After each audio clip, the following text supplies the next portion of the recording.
Okay, നമ്മൾ കഴിഞ്ഞ ദിവസം എടുത്തു നിർത്തിയത് യൂണിറ്റ്സാണ് നമ്മൾ പറഞ്ഞത് സയൻസിൽ അല്ലേ.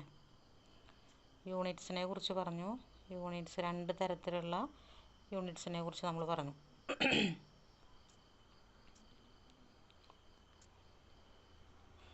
ഓക്കെ, ഇതുവരെയാണ് നമ്മൾ പറഞ്ഞു നിർത്തിയത്. ഇന്നലെ പറഞ്ഞത് മനസ്സിലായിട്ടുണ്ടാവുമെന്ന് ഞാൻ വിചാരിക്കണേ. കാരണം സയൻസ് ആദ്യമായിട്ടാണ് ഞാൻ എടുക്കുന്നത്. അപ്പോൾ അതിൻ്റെ ഇതെങ്ങനെയാണ്, നിങ്ങൾക്കത് കിട്ടുന്നുണ്ടോ എന്നുള്ളത് നമുക്ക് അറിയണില്ല. എന്തെങ്കിലും ഉണ്ടെന്നുണ്ടെങ്കിൽ ഒന്ന് മെസ്സേജ് ഇടണം കേട്ടോ. നമുക്ക് എന്താണ് ചേഞ്ചസ് എന്തെങ്കിലും വരുത്തണം എന്നുണ്ടെങ്കിൽ. അപ്പോൾ കാരണം വെച്ചാൽ നമ്മൾ പറയണ കാര്യങ്ങൾ മനസ്സിലാവുന്നുണ്ടോ എന്നുള്ളത് അറിയുന്നില്ല. ഇപ്പോൾ എനിക്ക് നിങ്ങളുടെ ഫേസ് ഒന്നും കാണാൻ പറ്റുന്നില്ലല്ലോ. അപ്പോൾ നിങ്ങളതിൻ്റെ ഒരു ഫീഡ്ബാക്ക് തരണം കേട്ടോ. ഓക്കെ, അപ്പോൾ നമ്മൾ ഇന്നലെ പറഞ്ഞത് യൂണിറ്റിനെ കുറിച്ചിട്ടാണ്. യൂണിറ്റ് എന്ന് പറഞ്ഞാൽ എന്താണെന്നാണ് നമ്മൾ പറഞ്ഞത്? നമുക്കൊരു അളവ് വേണമല്ലോ അല്ലേ.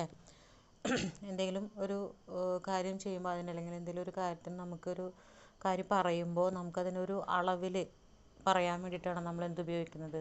യൂണിറ്റ് നമ്മൾ ഉപയോഗിക്കുന്നത്.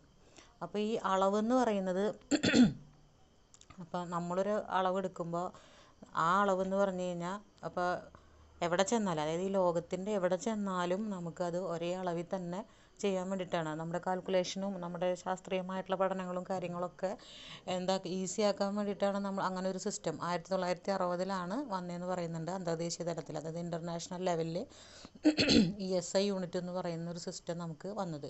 അതായത് ഇപ്പോൾ നമ്മളിവിടെ പറയുന്ന മീറ്റർ എന്ന് പറയുന്ന ഒരു യൂണിറ്റ്, അതൊരു യൂണിറ്റാണല്ലേ മീറ്റർ എന്ന് പറയുന്നത്. ആ യൂണിറ്റ് നമ്മൾ എവിടെ ചെന്നാലും എന്താണ്, ഈ ലോകത്തിൻ്റെ എവിടെ ചെന്നാലും മീറ്റർ ലെങ്ത്തിനെ നമ്മൾ മീറ്റർ തന്നെയാണ് നമ്മൾ മെൻഷൻ ചെയ്യണത്.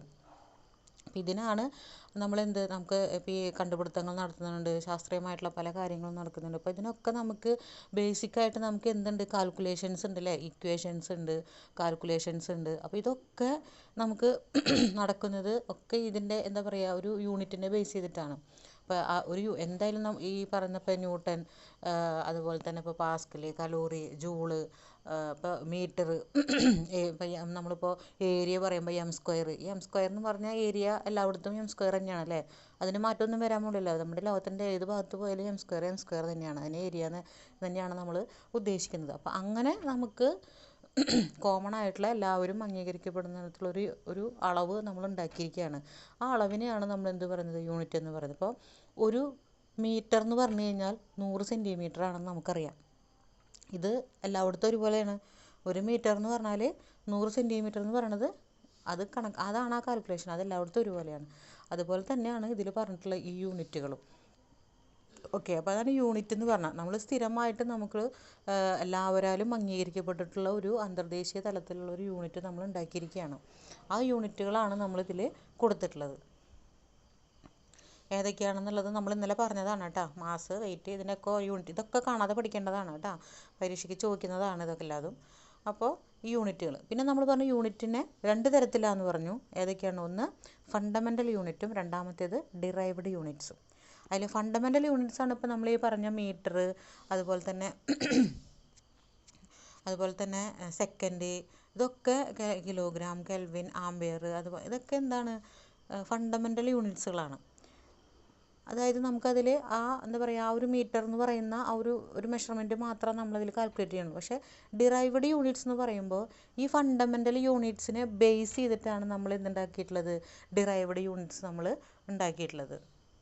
അതായത് ഈ ഫണ്ടമെൻ്റൽ യൂണിറ്റ്സിനെ ബേസ് ചെയ്തിട്ടാണ് നമ്മൾ എന്തുണ്ടാക്കിയിട്ടുള്ളത്, ഡിറൈവ്ഡ് യൂണിറ്റ്സ് നമ്മൾ ഉണ്ടാക്കിയിട്ടുള്ളത്. അതെങ്ങനെയാണെന്നുള്ളത് നമ്മളോട് പറഞ്ഞു. അതായത് ഇപ്പോൾ നമ്മൾ സഞ്ചരിക്കുന്ന ദൂരം, അപ്പം നമ്മൾ പറയില്ലേ ഇത്ര മിനിറ്റിനുള്ളിൽ ഇത്ര ദൂരം സഞ്ചരിച്ചു എന്നൊക്കെ നമ്മൾ പറയില്ലേ.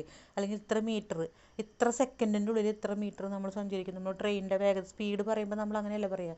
ട്രെയിനിൻ്റെ വേഗത പറയില്ലേ, കാറിൻ്റെ സ്പീഡ് പറയും. ഇതൊക്കെ പറയുമ്പോൾ ഇത്ര സെക്കൻഡിൽ, ബൈക്കിൻ്റെ ഇത് പറയുമ്പോൾ ഓരോ ബൈക്കിനും ഇത്ര സ്പീഡ് കാര്യങ്ങൾ അങ്ങനെയൊക്കെ ഉണ്ടല്ലോ.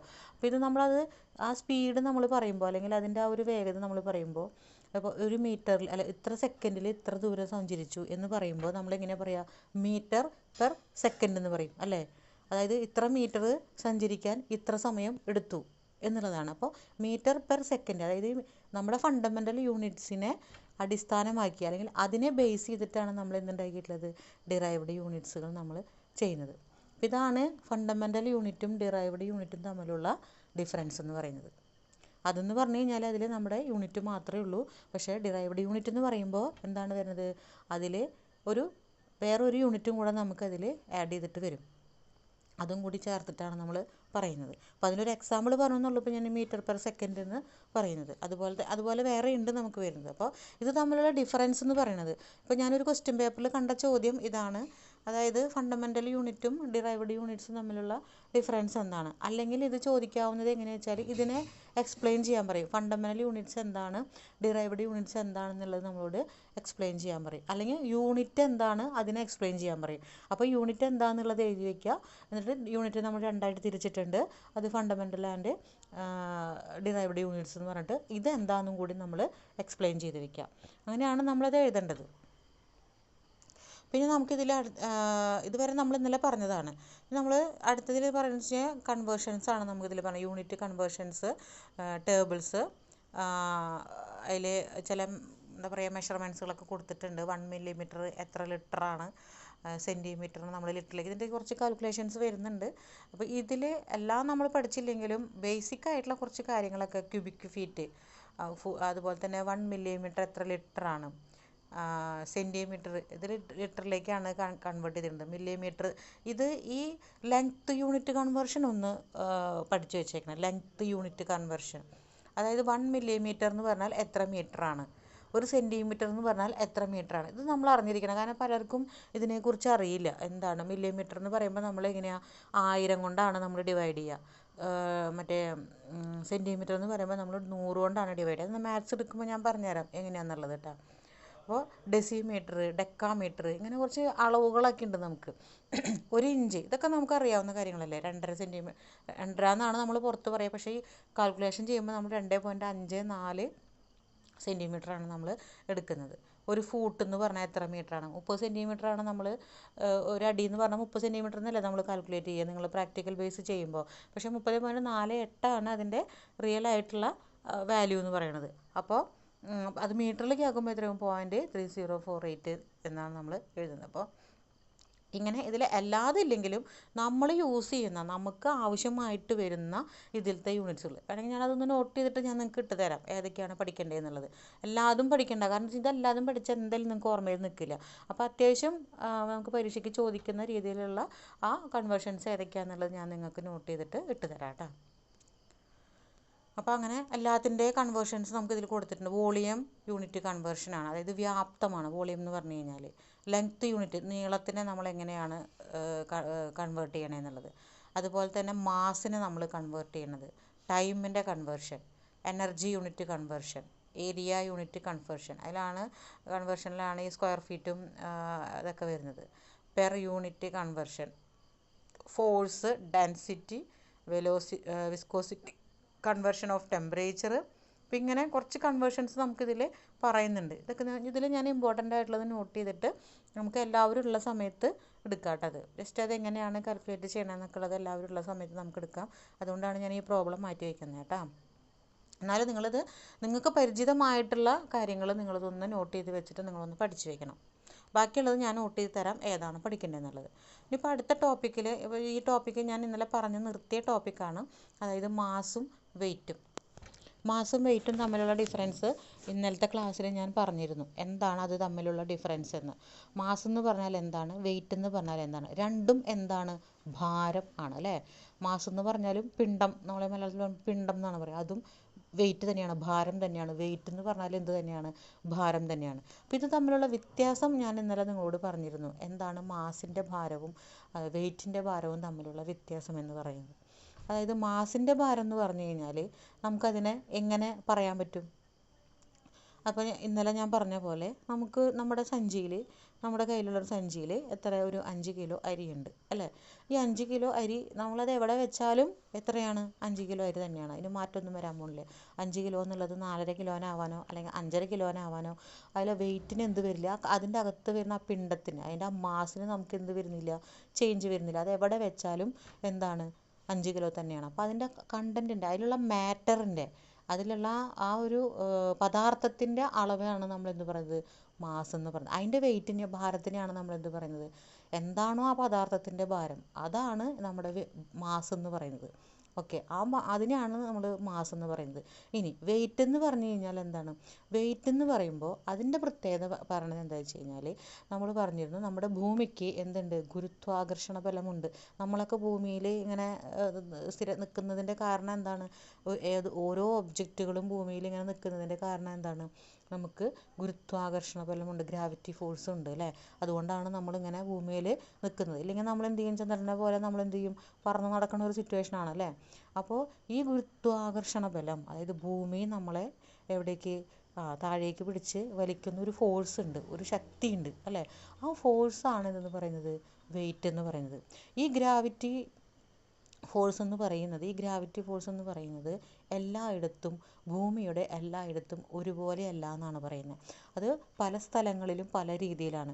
അപ്പോൾ ആ വെയിറ്റ് ആ ഭാരം വ്യത്യാസം വരും. അതായത് ഭൂമിയുടെ ഗുരുത്വാകർഷണ ബലം പല പോയിന്റിലും പല രീതിയിലാണ് നമുക്ക് അനുഭവപ്പെടുന്നത്. അപ്പോൾ അതുകൊണ്ടാണ് വെയിറ്റിൽ നമുക്ക് വ്യത്യാസം വരുന്നത്. അപ്പോൾ ആ ഭാരം എന്ന് പറയുന്നത് വ്യത്യാസം വരുന്നതും മാസ് എന്ന് പറയുന്നത് ചേഞ്ച് ചെയ്യൂല. ഇതാണ് ഇത് തമ്മിലുള്ളൊരു വ്യത്യാസം. മാസ് എന്ന് പറഞ്ഞാൽ അതിൻ്റെ വെയിറ്റ് അതിൻ്റെ ഭാരം നമുക്ക് എന്താവില്ല? ചേഞ്ച് ആവില്ല. എന്നാൽ വെയിറ്റിൻ്റെ ഇത് നമുക്ക് എന്താവും? ചേഞ്ച് ആവും. അതുകൊണ്ട് തന്നെ ഇതിൻ്റെ യൂണിറ്റുകൾ തമ്മിൽ വ്യത്യാസമുണ്ട്. മാസിൻ്റെ യൂണിറ്റ് എന്ന് പറയുന്നത് കിലോഗ്രാമിലും നമ്മുടെ വെയിറ്റിൻ്റെ യൂണിറ്റ് എന്ന് പറയുന്നത് ന്യൂട്ടണാണ് ഏത് നമ്മുടെ വെയിറ്റിൻ്റെ യൂണിറ്റ് എന്ന് പറയുന്നത്. ഇതാണ് തമ്മിലുള്ള വ്യത്യാസം. അതായത് ഭൂമിയുടെ ഗുരുത്വാകർഷണ ഫലമായിട്ട് ആ ഭൂമി ഉണ്ടാകുന്ന ആ ഒരു ഫോഴ്സ് ഉണ്ട്, നമ്മളതിൽ നിലനിർത്താനായിട്ട് ഭൂമി പിടിച്ചു വലിക്കുന്ന ഒരു ശക്തിയുണ്ട്. ആ ഫോഴ്സാണ് ഇതെന്ന് പറയുന്നത് നമ്മൾ വെയിറ്റ് എന്ന് നമ്മൾ പറയുന്നത്. ആ ഒരു ഫോഴ്സിനെയാണ്. അപ്പോൾ ഫോഴ്സിൻ്റെയും വെയിറ്റിൻ്റെയും ആ ശക്തി, നമ്മളങ്ങോട്ട് ആകർഷിച്ച് നിർത്തുന്ന ആ ഒരു ശക്തി, അതാണ് ഇതെന്ന് പറയുന്നത് നമ്മുടെ വെയിറ്റ് എന്ന് പറയുന്നത്. അപ്പോൾ ഈ വെയിറ്റിൻ്റെ യൂണിറ്റ് എന്ന് പറയുന്നത് എന്താണ്? ന്യൂട്ടണാണ്. ഫോഴ്സിൻ്റെ സെയിം എന്താണ് വരുന്നത്? യൂണിറ്റാണ് വരുന്നത്. എന്തിന് വരുന്നത്? നമ്മുടെ വെയിറ്റിന് വരുന്നത്. അപ്പോൾ മാസും വെയിറ്റും തമ്മിലുള്ള വ്യത്യാസം ഇതാണ്. ഇത് ഭൂമിയുടെ പല സ്ഥലങ്ങളിലും കൊണ്ടുവയ്ക്കുമ്പോൾ ആ ഗ്രാവിറ്റേഷൻ പവറിനനുസരിച്ചിട്ട് അതിൻ്റെ വെയിറ്റിൽ വ്യത്യാസം വന്നുകൊണ്ടിരിക്കും. അപ്പോൾ വെയിറ്റ് എന്ന് പറഞ്ഞാൽ ചേഞ്ച് ചെയ്യുന്നതും മാസ് എന്ന് പറഞ്ഞാൽ ചേഞ്ച് ആവാത്തതുമാണ്. ഇതാണിത് മെയിനായിട്ടുള്ളത് തമ്മിലുള്ളൊരു ഡിഫറൻസ് എന്ന് പറയുന്നത്. ഇപ്പോൾ ഇതിലെന്താണ് അവർ പറയണമെന്നുള്ളത് നമുക്ക് നോക്കാം. എല്ലാ വസ്തുക്കളും ആറ്റം കൊണ്ടാണ് നിർമ്മിക്കപ്പെട്ടിരിക്കുന്നത്. ഓരോ ബോഡിയിൽ അടങ്ങിയിരിക്കുന്ന ആറ്റങ്ങളുടെ അളവിനെയാണ് നമ്മൾ മാസ് എന്ന് പറയുന്നത്. ഇത് നമ്മൾ ആറ്റങ്ങളെ ദ്രവ്യം എന്നോ, അതായത് മാറ്റർ എന്നോ, അല്ലെങ്കിൽ നമ്മളതിനെ പദാർത്ഥം എന്നോ, ബോഡിയിൽ അടങ്ങിയ മാറ്ററിൻ്റെ അളവിനെയാണ് മാസ് എന്ന് പറയുന്നത്. മാസിൻ്റെ SI യൂണിറ്റ് കിലോഗ്രാം ആണ്. അതായത് നമുക്കറിയാം, നമ്മളീ പറയുന്ന വെയിറ്റ് അല്ലേ, ഓരോ ആറ്റങ്ങൾ കൊണ്ടാണ് എന്തുണ്ടാവുന്നത്? വെയിറ്റ് ഉണ്ടാവുന്നത്. ആറ്റം എന്ന് പറയുന്നത് എന്തിനാണ്? ഏറ്റവും ചെറിയ കണികേനെയാണ് നമ്മൾ എന്തെന്ന് പറയുന്നത്? ആറ്റം എന്ന് പറയുന്നത്. അപ്പോൾ ഇതെല്ലാം കൂടി ചേർന്നിട്ടാണ് വലിയൊരു ബോഡി വെയിറ്റ് മാത്രമല്ല എന്തൊരു പദാർത്ഥത്തിൻ്റെയും വെയിറ്റ് ആവുന്നത്. അപ്പോൾ അതിനാണ് നമ്മൾ മാറ്റർ എന്ന് പറഞ്ഞിട്ടുള്ള പേരിലാണ് നമ്മളതിനെ അറിയപ്പെടുന്നത്. ഈ ആറ്റങ്ങളെല്ലാം കൂടി ചേർന്ന് വലിയൊരു വെയിറ്റായി മാറുമ്പോൾ അതിന് നമ്മൾ പദാർത്ഥം എന്നുള്ള അർത്ഥത്തിൽ മാറ്റർ എന്നാണ് നമ്മൾ ഇംഗ്ലീഷിൽ അതിനെ പറയുന്നത്. അപ്പോൾ എല്ലാ വസ്തുക്കളും ആറ്റം കൊണ്ടാണ് നിർമ്മിക്കപ്പെട്ടിരിക്കുന്നത്. ഒരു ബോഡിയിൽ അടങ്ങിയിരിക്കുന്ന ആറ്റങ്ങളുടെ അളവിനെയാണ് നമ്മൾ എന്ത് പറയുന്നത്? മാസ് എന്ന് പറയുന്നത്. നേരത്തെ പറഞ്ഞ ഈ 5 കിലോ അരിയുടെ കണക്ക് പറഞ്ഞ പോലെ തന്നെ അതിൻ്റെ അകത്ത് എന്താണുള്ളത്? 5 കിലോ അരിയാണുള്ളത്. അപ്പോൾ ആ അരിയാണ് ഇവിടുത്തെ മാറ്റർ എന്ന് പറയുന്നത്. മനസ്സിലായോ? അവിടുത്തെ പദാർത്ഥം എന്ന് പറയുന്നത് എന്താണ്? ആ അരിയാണ്. അപ്പോൾ അടങ്ങിയിരിക്കുന്ന ആറ്റങ്ങളുടെ അളവിനെയാണ് നമ്മൾ എന്ത് പറയുന്നത്? മാസ് എന്ന് പറയുന്നത്. ഈ 5 കിലോ എന്ന് പറയുന്ന ആ അളവിനെയാണ് നമ്മൾ എന്ത് പറയുന്നത്? മാസ് എന്ന് പറയുന്നത്. അതിൻ്റെ വെയിറ്റ്, അതിനെയാണ് നമ്മൾ എന്ത് പറയുന്നത്? മാസ് എന്ന് പറയുന്നത്. ഇനി ഇതിൻ്റെ യൂണിറ്റ്, SI യൂണിറ്റ് എന്ന് പറയുന്നത് എന്താണ്? മാസിൻ്റെ SI യൂണിറ്റ് എന്താണ്? കിലോഗ്രാം ആണ്. നമ്മൾ ഓട്ടോമാറ്റിക്കലി നമുക്ക് തെറ്റുപറ്റാൻ സാധ്യതയുണ്ട്. എന്താണ് തെറ്റുപറ്റാൻ സാധ്യതയുള്ളത്? വെയിറ്റിന് നമ്മളും കിലോഗ്രാം തന്നെയാണെന്ന് നമ്മൾ തെറ്റിദ്ധരിക്കും. അല്ല, വെയിറ്റിന് എന്താണ്? ന്യൂട്ടണാണ്. മാസിൻ്റെ യൂണിറ്റ് എന്താണ്? കിലോഗ്രാം ആണ്. അത് എപ്പോഴും മനസ്സിൽ അങ്ങോട്ട് പറഞ്ഞ് ഉറപ്പിച്ച് വയ്ക്കുക. മാസിൻ്റെ യൂണിറ്റ് എന്താണ്? കിലോഗ്രാം ആണ്. എന്നാൽ വെയിറ്റിൻ്റെ യൂണിറ്റ് ന്യൂട്ടണാണ്. ഇനി ഭൂമിയുടെ ഉപരിതലത്തിലുള്ള എല്ലാ വസ്തുക്കളെയും ഭൂമി അതിലേക്ക് ആകർഷിക്കുന്നു. ഭൂമിയുടെ ഈ ആകർഷണത്തെ ഗുരുത്വാകർഷണം എന്ന് പറയുന്നു. മാസുള്ള ഒരു വസ്തുവിന് ഭൂമി നൽകുന്ന ഗ്രാവിറ്റേഷൻ പുള്ളിനെയാണ് വെയിറ്റ് എന്ന് പറയുന്നത്. കണ്ടോ? ഇതാണ് അതിൻ്റെ കറക്റ്റായിട്ടുള്ളൊരു ഡെഫിനേഷൻ. അവരത് അങ്ങനെ കൊടുത്തിട്ടുണ്ട്. അതായത് ഭൂമിയുടെ ഉപരിതലത്തിലുള്ള എല്ലാ വസ്തുക്കളെയും ഭൂമി അതിലേക്ക് എന്ത് ചെയ്യുന്നുണ്ട്? ആകർഷിക്കുന്നുണ്ട്. ഭൂമിയുടെ ഈ ആകർഷണത്തെ നമ്മൾ എന്ത് പറയുന്നു? ഗ്രാവിറ്റേഷൻ പുൾ എന്നാണ് നമ്മൾ ഭൂമിയെ ഗുരുത്വാകർഷണത്തിന്. ഈ ഒരു മാസുള്ള ഒരു വസ്തു നമ്മൾ ആ വസ്തുവിലേക്ക്, ആ വസ്തു ഭൂമിയിൽ ഇരിക്കണമെങ്കിൽ അതിനൊരു ഗുരുത്വാകർഷണ ബലം ഉണ്ടായിരിക്കൂലേ. ആ ഗുരുത്വാകർഷണ ബലത്തിന് ആ ഭാരത്തെ, ആ വെയിറ്റ് പുള്ളിനെയാണ്, അതിൻ്റെ ആ ഒരു ഫോഴ്സിനെയാണ് നമ്മൾ എന്ത് പറയുന്നത്, വെയിറ്റ് എന്ന് നമ്മൾ പറയുന്നത്. വെയിറ്റിൻ്റെ SI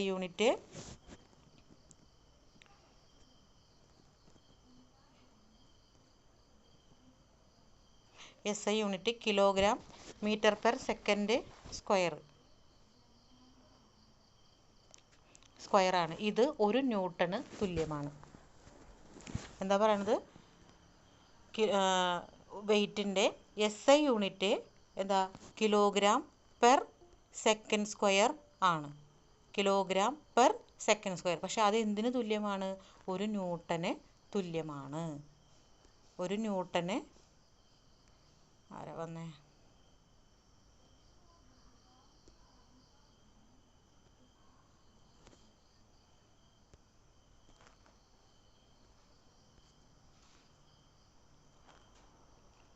അപ്പോൾ ഇതിൽ നമ്മൾ പറഞ്ഞു വന്നത് എന്താ, വെയിറ്റ് അല്ലേ.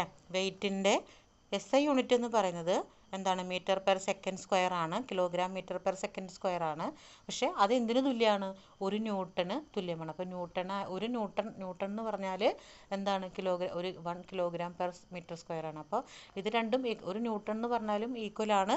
അതുപോലെ തന്നെ kilogram metre per second square എന്ന് പറഞ്ഞാലും ഈക്വലാണ്. ഇത് രണ്ടും എഴുതിയാലും നമുക്ക് ഉത്തരം ശരിയാണ്. മാസ് എന്നത് വസ്തു എവിടെയായിരുന്നാലും ഒരുപോലെ ആയിരിക്കും. ഇനി ഇതിനെ അവർ സിമ്പിളായിട്ട് പറഞ്ഞിരിക്കുന്നതാണ് കേട്ടോ. മാസ് എന്നത് വസ്തു എവിടെയായിരുന്നാലും ഒരുപോലെ ആയിരിക്കും. എന്നാൽ വെയിറ്റ് എന്നത് വസ്തു നിൽക്കുന്ന സ്ഥലത്തിനനുസരിച്ച് മാറിക്കൊണ്ടിരിക്കും. മനസ്സിലായോ? ഇതാണ് അതിനെ സിമ്പിളായിട്ട് അവർ പറഞ്ഞിരിക്കുന്നത്. മാസ് എന്നത് വസ്തു എവിടെയായിരുന്നാലും ഒരുപോലെ ആയിരിക്കും. പിണ്ഡത്തിന് മാറ്റം വരില്ല അല്ലേ. എന്നാൽ വെയിറ്റ് എന്നത് വസ്തു എവിടെയാണോ നിൽക്കുന്നത് ആ സ്ഥലത്തിനനുസരിച്ച് അല്ലേ, ആ ഗ്രാവിറ്റേഷൻ പുള്ള് എത്രയാണോ വരുന്നത്, ഹെവി ആയിട്ടാണ് വരുന്നതെങ്കിൽ അതിനനുസരിച്ച് വ്യത്യാസം വരും. അതല്ല സ്ലോ ആയിട്ടാണ് വരുന്നതെങ്കിൽ അതിനനുസരിച്ചുള്ള വ്യത്യാസം നമുക്ക് വരും. എന്താ പറഞ്ഞേ? ആ ഹലോ, കേൾക്കുന്നില്ലേ? പേജ് മൂവ് ആവുന്നില്ല.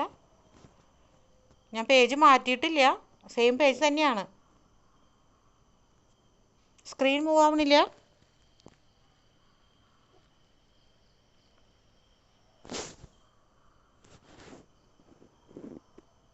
ഇതുപോലെ തന്നെ നമുക്ക് ചോദ്യം വരുള്ളൂ, അല്ലാതെ നമുക്ക് വേറെ ഇതിൻ്റെ ഡീപ്പായിട്ടുള്ള വേറെ ഒരു കാര്യങ്ങളൊന്നും വരുന്നില്ല. അപ്പോൾ അതാണ് ഇത് മാത്രം ഞാനൊന്ന് എക്സ്പ്ലെയിൻ ചെയ്ത് പോകുന്നത് കേട്ടോ. അപ്പോൾ അത് മനസ്സിലാക്കി വെക്കുക. മാസ് എന്താണ്, വെയിറ്റ് എന്താണ്, ഇത് തമ്മിലുള്ള ഡിഫറൻസ് എന്താണ്, അതിൻ്റെ യൂണിറ്റ് SI യൂണിറ്റ് എന്താണ്. അപ്പോൾ ഈ ഇത്രയും കാര്യങ്ങൾ മനസ്സിലാക്കി വെച്ച് കഴിഞ്ഞാൽ നമുക്കതിൻ്റെ ഉത്തരം എഴുതാൻ പറ്റും. നമ്മളിത് കാണാതെ പഠിക്കേണ്ട. അല്ലെങ്കിൽ അത് മനസ്സിലായില്ലെങ്കിൽ ഇത് അങ്ങോട്ടും ഇങ്ങോട്ടൊക്കെ തെറ്റിപ്പോവും, നമുക്ക് കറക്റ്റായിട്ട് പ്രസൻറ്റ് ചെയ്യാൻ പറ്റില്ല. അപ്പോൾ മാസ് എന്താണെന്നുള്ള, മാസ് എന്ന് പറയുന്നത് എന്താണ്, ഒരിക്കലും ചേഞ്ച് ആവില്ല. വെയിറ്റ് എന്ന് പറഞ്ഞാൽ എന്താണ്, അത് ആ ഗുരുത്വാകർഷണ ബലത്തിൻ്റെ ഫോഴ്സ് അനുസരിച്ചിട്ട് അത് ചേഞ്ച് ആവും. ഇത് രണ്ടാണ് ഇതിൽ മെയിനായിട്ട് വരുന്ന ഡിഫറൻസ്. അതായത് ലാസ്റ്റ് എഴുതിയിട്ടുള്ള ആ പോയിന്റ് ഇല്ലേ, മാസ് എന്നത് വസ്തു എവിടെയായിരുന്നാലും അതെങ്ങനെയാണ്, ഒരുപോലെ തന്നെയായിരിക്കും അതിൻ്റെ വെയിറ്റിൽ വ്യത്യാസം വരുന്നത്, അതിൻ്റെ ഭാരത്തിൽ. എന്നാൽ വെയിറ്റ് എന്നത് വസ്തു നിൽക്കുന്ന സ്ഥലത്തിനനുസരിച്ചിട്ട് മാറിക്കൊണ്ടിരിക്കും. ആ ഒരു പുള്ള് എത്രയാണോ വരുന്നത് അതിനനുസരിച്ചിട്ട് അത് മാറിക്കൊണ്ടിരിക്കും. ഇതാണ് അതിൻ്റെ മെയിനായിട്ടുള്ള എന്ന് പറയുന്നത്, അതായത് കണ്ടന്റ് എന്ന് പറയുന്നത്. ബാക്കി അതിൻ്റെ മുകളിൽ എഴുതിയിരിക്കുന്നത് അതിൻ്റെ ഒരു എക്സ്പ്ലനേഷനാണ്. പക്ഷേ ഇത് നമ്മൾ എഴുതണം. അത് മനസ്സിലായാലാണ് നമുക്കത് കറക്റ്റായിട്ട് എഴുതാൻ പറ്റുള്ളൂ. അല്ലെങ്കിൽ നമ്മൾ നേരെ തിരിച്ച് അങ്ങോട്ടും ഇങ്ങോട്ടും എഴുതി വയ്ക്കും. ഓക്കെ, അപ്പോൾ മാസ് എന്താണ്, വെയിറ്റ് എന്താണ്. അടുത്തത് പറഞ്ഞതാണ് വോളിയം. എന്താണ് വോളിയം എന്ന് പറഞ്ഞാൽ എന്താണ് നമുക്കറിയാം അല്ലേ, വ്യാപ്തം. വോളിയം എന്ന് പറഞ്ഞാൽ എന്താണ്, വ്യാപ്തം. ഒരു വസ്തു അല്ലെങ്കിൽ പദാർത്ഥം ഉൾക്കൊള്ളുന്ന സ്ഥലത്തിൻ്റെ ക്യൂബിക് യൂണിറ്റുള്ള അളവിനെയാണ് നമ്മൾ എന്ത് പറയുന്നത്, വ്യാപ്തം എന്ന് നമ്മൾ പറയുന്നത്. എന്താണ്, ഒരു വസ്തു അല്ലെങ്കിൽ ഒരു പദാർത്ഥം ഉൾക്കൊള്ളുന്ന ആ സ്ഥലത്തിൻ്റെ ക്യൂബിക് യൂണിറ്റിലുള്ള അളവിന് എന്താണ്. അപ്പോൾ ക്യൂബിക് യൂണിറ്റ് നിങ്ങൾക്കൊക്കെ അറിയുന്ന ആൾക്കാരായിരിക്കാം, എന്നാലും ഞാൻ ജസ്റ്റ് പറഞ്ഞു പോകും. അതായത് അറിയാത്തവരുണ്ടല്ലോ, നമുക്ക് ഫീൽഡിൽ ഇല്ലാത്ത ആൾക്കാരുള്ളത് കൊണ്ടാണ് കേട്ടോ നമ്മൾ അങ്ങനെ പറയുന്നത്. അതായത് ക്യൂബിക് മീറ്റർ എന്ന് പറയുമ്പോൾ എന്താ, നീളം ഇൻറ്റു വീതി ഇൻറ്റു ഉയരം അല്ലെങ്കിൽ ഡെപ്ത്. ഈ 3 അളവുകൾ വരുമ്പോഴാണ് എം ക്യൂബ് മീറ്റർ ക്യൂബ് എന്ന് നമ്മൾ പറയുന്നത്, ക്യൂബിക് മീറ്റർ എന്ന് നമ്മൾ പറയുന്നത് അല്ലേ. അതായത് M into M into M, അതാണ് എന്തെന്ന് പറയുന്നത് മീറ്റർ ക്യൂബ് എന്ന് പറയുന്നത്, അല്ലെങ്കിൽ ക്യൂബിക് മീറ്റർ എന്ന് നമ്മൾ പറയുന്നത്. അപ്പോൾ ആ ഒരു വീതിയിൽ, ആ ഒരു നീളത്തിൽ, ആ ഒരു ഉയരത്തിൽ, അല്ലെങ്കിൽ ആ ഒരു ആഴത്തിൽ, അതിൻ്റെ ഒന്നുകിൽ ഡെപ്ത് ആവാം അല്ലെങ്കിൽ ഹൈറ്റ് ആവാം, എന്ത് വേണമെങ്കിലും ആവാം. അപ്പോൾ ആ ഒരു അളവിൽ ഒരു ക്യൂബിക് മീറ്ററിലുള്ള അതിൻ്റെ അകത്ത് എത്ര, ഇപ്പോൾ ഒരു വെള്ളമാണെന്ന് വിചാരിക്കുക, 1 മീറ്റർ നീളവും 1 മീറ്റർ വീതിയും 1 മീറ്റർ ഹൈറ്റും ഉള്ള ഒരു ഇത്, അതിൻ്റെ അകത്ത് നമുക്ക് എത്ര വെള്ളം, അതാണ് അതിൻ്റെ എന്തെന്ന് പറയുന്നത് വ്യാപ്തം എന്ന് പറയുന്നത്. അതിൻ്റെ അകത്തുള്ള എന്താണോ കണ്ടൻറ്റ് നമ്മൾ വെച്ചിരിക്കുന്നത്, ആ കണ്ടൻറ്റാണ് നമ്മൾ എന്ത് പറയുന്നത് അതിൻ്റെ, അത് ആ ഫുള്ളായിട്ടിരിക്കുന്ന ആ ഇതിനെയാണ് നമ്മൾ എന്ത് പറയുന്നത് വ്യാപ്തം എന്ന് പറയുന്നത്. അപ്പോൾ നീളം വീതി മാത്രമാകുമ്പോൾ നമുക്കത് എന്തായി വോളിയം ആയില്ല, അതെന്തായി ഏരിയ ആവും അല്ലേ. നീളം വീതിയും മാത്രമാണെങ്കിൽ നമുക്കത് എന്താവും ഏരിയയാവും. നമ്മളതിന് എന്താ പറയുക എം സ്ക്വയർ എന്നാണ് പറയുക. അതായത് എം ഇൻറ്റു എം എന്ന് പറഞ്ഞാൽ നമുക്ക് എന്താണ് എം സ്ക്വയർ ആണ്. എന്നാൽ M into M into M എന്ന് പറയുമ്പോൾ അതെന്തായി എം ക്യൂബായി. 3 എം വരുമ്പോൾ എം ക്യൂബായി. അപ്പോൾ അത് നീളം ഇൻറ്റു വീതി ഇൻറ്റു ഉയരം എന്നാണ് നമ്മളതിനെ മനസ്സിലാക്കുന്നത്, അല്ലെങ്കിൽ ഉയരം അല്ലെങ്കിൽ ആഴം. അപ്പോൾ ഇങ്ങനെ നമുക്ക് ആ ഒരു ക്യൂബിക് യൂണിറ്റിലുള്ള അളവ് എന്ന് പറഞ്ഞു കഴിഞ്ഞാൽ എന്താ, ക്യൂബിക് യൂണിറ്റ് എന്ന് പറയുമ്പോൾ ഇതാണ് 3 അളവുകൾ നമുക്ക് ഉണ്ടായിരിക്കും. അതാണ് നമ്മൾ ക്യൂബിക് യൂണിറ്റിലുള്ള അളവ് എന്ന് നമ്മൾ പറയുന്നത്. അപ്പോൾ വ്യാപ്തം എന്ന് പറഞ്ഞാൽ എന്താണ്, ഒരു വസ്തു അല്ലെങ്കിൽ ഒരു പദാർത്ഥം ഉൾക്കൊള്ളുന്ന ആ സ്ഥലത്തിൻ്റെ ക്യൂബിക് യൂണിറ്റിലുള്ള അളവിനെയാണ് നമ്മൾ എന്തെന്ന് പറയുന്നത് വ്യാപ്തം എന്ന് നമ്മൾ പറയുന്നത്. അപ്പോൾ ക്യൂബിക് യൂണിറ്റ് എന്ന് പറഞ്ഞാൽ എന്താണെന്ന് മനസ്സിലായല്ലോ, നീളം ഇൻറ്റു വീതി ഇൻറ്റു ഉയരം, അല്ലെങ്കിൽ അതിൻ്റെ ആഴം. ഇനി അതായത് കുഴിയാണ് എടുക്കണമെന്ന് വെച്ചെങ്കിൽ നമ്മൾ അതിൻ്റെ ആഴമല്ലേ പറയുക. ഒരു കുഴി എടുക്കുമ്പോൾ നീളം ഇൻറ്റു വീതി ഇൻറ്റു ആഴമാണ് പറയുക, നമ്മൾ ഒരിക്കലും ഉയരം എന്ന് പറയില്ല. അപ്പോൾ അതുപോലെ തന്നെയാണ്, അതുമാണ് ഈ ഡെപ്തും വരാം നമുക്ക്, അതുപോലെ തന്നെ ഹൈറ്റും വരാം നമുക്ക്. ഇനി അപ്പോൾ അതിൻ്റെ അടിയിൽ താഴെ കുറച്ച് ക്യൂബിക് മറ്റേ യൂണിറ്റ്സുകൾ നമുക്ക് കൊടുത്തിട്ടുണ്ട്, ക്യൂബിക് വോളിയം ഫോർമുലാസുകൾ.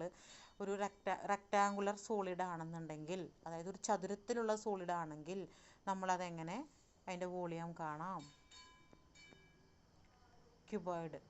ഇനി ക്യൂബാണെങ്കിൽ cylinder, prism, sphere, pyramid, right circular cone, square, ഇങ്ങനെയുള്ള ഇതൊക്കെ വരുമ്പോൾ നമ്മൾ എങ്ങനെയാണ് അതിൻ്റെ ഏരിയ കാണുന്നത്, വി കാണാം, L into B into H length. അതിൻ്റെ എക്സ്പ്ലനേഷൻ അവർ കൊടുത്തിട്ടുണ്ട്. എ ക്യൂബ് എന്ന് പറയുമ്പോൾ ഏതാ ക്യൂബിൻ്റെ വ്യാപ്തം കാണാൻ എ ക്യൂബ്, അപ്പോൾ എന്താ സിലിണ്ടറിൻ്റെ വ്യാപ്തം കാണാൻ പൈ ആർ സ്ക്വയർ എച്ച്, പ്രിസത്തിൻ്റെ കാണാൻ ബി ഇൻറ്റു എച്ച്, സ്ഫിയറിൻ്റെ കാണാൻ 4/3 ഇൻറ്റു പൈ ആർ സ്ക്വയർ ക്യൂബാണ് കണ്ടോ, pi R 4/3 pi R cube. അപ്പോൾ ഇതാണ് അതിൻ്റെ ഇങ്ങനെ ഇക്വേഷൻസ് നമുക്ക് കാൽക്കുലേഷൻസ് ഒന്നുമില്ല കേട്ടോ, അത് വെച്ചിട്ട് ചെയ്യാനുള്ള കാൽക്കുലേഷൻസ് ഒന്നുമില്ല. പക്ഷെ നമ്മൾ ഇത് ഇങ്ങനെ നിങ്ങളോട് ബ്രാക്കറ്റിൽ തന്നിട്ട് ചോദിക്കും, ഇതാണോ ഇതിൻ്റെ ഇക്വേഷൻ എന്ന് നമ്മളോട് ചോദിക്കും. എങ്ങനെയാണ് ഇത് ചെയ്യുക, അല്ലെങ്കിൽ എങ്ങനെയാണ് ഇതിൻ്റെ ഇക്വേഷൻ എന്ന് ചോദിക്കുക. അല്ലാണ്ട് പ്രോബ്ലമായിട്ട് നമുക്ക് ഇതുവരെ സയൻസിൽ നിന്ന് പ്രോബ്ലംസ് ഒന്നും വന്നിട്ടില്ല.